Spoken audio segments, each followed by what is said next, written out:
হত্যার বিচার চাই, ফাঁসি চাই আমরা। ওকে ফাঁসি দিলেও কম হবে, ওকে রাস্তায় পুড়িয়ে মারা দরকার। নতুন সরকার এসে কি করেছে?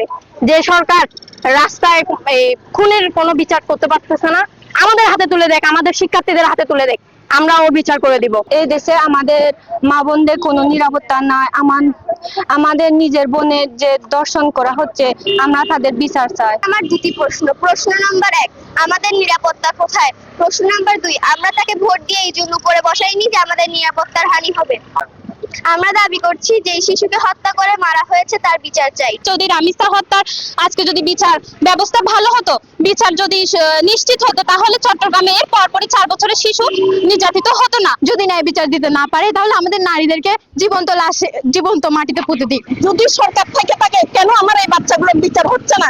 আমাদের নারীদের এত দর্শন হচ্ছে, বিদ্যুৎ থেকে একদম ছোট শিশু পর্যন্ত কোনো নিরাপত্তা নাই। তাহলে আমাদের নিরাপত্তাটা কি? এটা সরকারের কাছে আমি আহ্বান জানাচ্ছি, এটা সরকার বিচার করবে।